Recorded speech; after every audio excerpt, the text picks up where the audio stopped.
Assalamualaikum warahmatullahi wabarakatuh.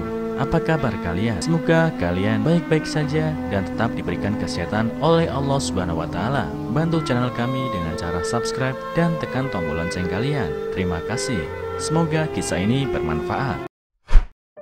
Wanita tua merawat gadis bisu yang dia temui di jalan, tapi diusir oleh putranya. Suatu hari, gadis itu mengatakan identitas aslinya, membuatnya terkejut. Bibi Li bekerja keras untuk membesarkan putranya, dan setelah putranya menikah, dia mengabdikan dirinya untuk mengurus keluarga dan anak-anaknya. Namun pada hari itu Bibi Li mengambil seorang gadis bisu yang malang dan diusir dari rumah oleh putranya. Tanpa diduga, gadis bodoh itu tiba-tiba berbicara dan mengungkapkan identitasnya yang mengejutkan Bibi Li. Bibi Li sudah menjadi janda ketika dia masih muda dan bekerja keras untuk membesarkan putranya hingga menikah. Bibi Li tinggal bersama putra dan menantunya. Putra dan menantunya sangat baik padanya. Nenek berpikir bahwa keluarga itu sangat harmonis. Bibi Li adalah orang yang baik dan bekerja keras. Meski sudah tua, dia masih bisa menggarap tanah pertanian, merawat hewan, dan juga membersihkan rumah. Pada hari ini, Bibi Li pergi ke pasar untuk berbelanja. Dalam perjalanan, dia melihat beberapa anak yang lebih tua menggertak seorang gadis kecil. Bibi Li yang baik hati melangkah maju untuk bertanya. Tetapi anak-anak yang lebih besar lari berhamburan dan meninggalkan gadis itu sendirian. Di pinggir jalan, gadis itu hanya diam. Bibi Li merasa kasihan pada gadis kecil itu dan ingin mengetahui identitas gadis kecil itu, sehingga dia bisa mengantarkannya pulang. Bibi Li tidak berharap bahwa gadis kecil itu tidak akan menjawab bagaimanapun dia bertanya, dan hanya menggelengkan kepalanya. Bibi Li hanya bertanya kepada beberapa orang yang lewat dan orang-orang di dekatnya, tetapi tidak ada yang mengenal gadis kecil itu. Tetapi gadis kecil itu tampaknya mempercayai Bibi Li. Dia bahkan memegang pakaian Bibi Li dan membuatnya merasa kasihan dan memutuskan untuk membawanya pulang. Setelah Bibi Li membawa pulang gadis itu, dia menemukan bahwa gadis kecil itu tidak dapat berbicara. Namun dia tidak membenci gadis itu karena ini, tetapi mengurus kehidupan sehari-harinya. Pada saat yang sama, Bibi Li juga meminta bantuan tetangga untuk mencari tahu orang tua gadis bisu itu. Di bawah perawatan Bibi Li, gadis bisu itu seringkali menunjukkan senyum bahagia di wajahnya. Hari-hari bahagia tidak berlangsung lama. Segera putra Bibi Li memprotes ibunya dan meminta Bibi Li untuk membawa gadis itu pergi. Berpikir bahwa keluarga tidak dapat mendukung seorang anak yang tidak diketahui asal-usulnya. Bibi Li tidak tega melakukan hal itu dan bersikeras bahwa dia tidak akan mengusir gadis itu sampai orang tuanya ditemukan. Bibi Li dan putranya beberapa kali bertengkar hebat karena gadis itu. Karena marah, putranya bahkan menendang Bibi Li keluar rumah. Dengan membawa gadis bisu itu, Bibi Li tidak punya tempat untuk dituju. Jadi dia menemui penduduk desa untuk meminta bantuan. Penduduk desa mengantar Bibi Li di rumah tua yang kosong untuk sementara waktu tinggal di sana untuk membantu gadis bisu itu menemukan keluarganya.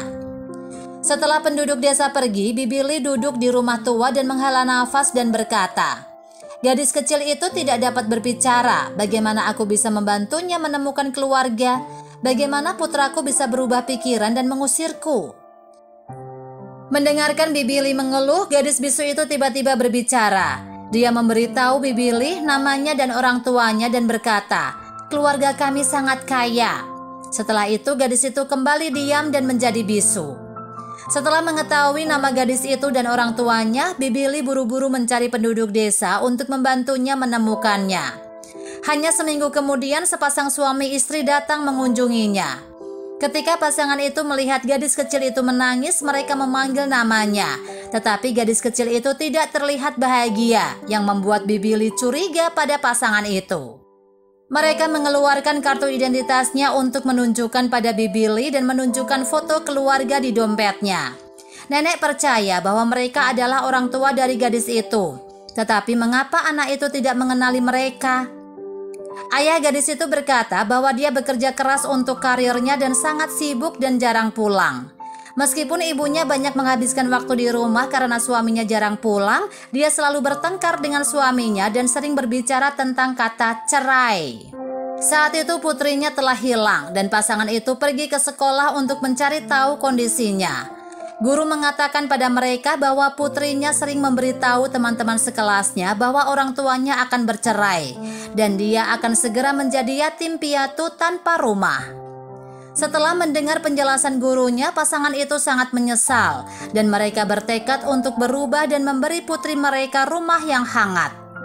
Namun gadis kecil itu tetap menolak untuk mengikuti orang tuanya pulang dan berpegangan pada pakaian Bibili dan tidak mau melepaskannya. Bibili merasa sedih karena gadis kecil itu harus menanggung rasa sakit di usia yang begitu muda dan dengan sabar menghibur gadis kecil itu. Dalam keputusasaan, ayah gadis itu memohon kepada Bibili untuk pulang bersama mereka dan menjadi pengasuh penuh waktu untuk putrinya. Bibili yang baik hati itu melihat keinginan di mata gadis kecil itu dan menyetujui permintaan ayahnya. Tidak lama setelah Bibili tinggal di rumah gadis kecil itu, putranya datang dan meminta ibunya untuk pulang. Putranya meminta maaf kepada Bibili, mengatakan bahwa dia terlalu impulsif dan tidak toleran pada saat itu, dan meminta ibunya untuk memaafkannya. Mengingat fakta bahwa gadis kecil itu masih belum stabil secara emosional dan ayah gadis kecil itu masih sibuk dengan pekerjaan, Bibili menolak permintaan putranya dan tetap tinggal di rumah gadis kecil itu untuk beberapa waktu.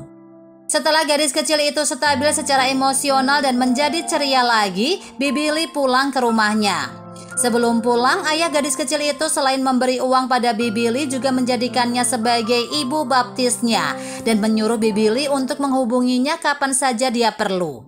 Sejak itu, keluarga gadis kecil itu dan Bibili menjadi seperti saudara.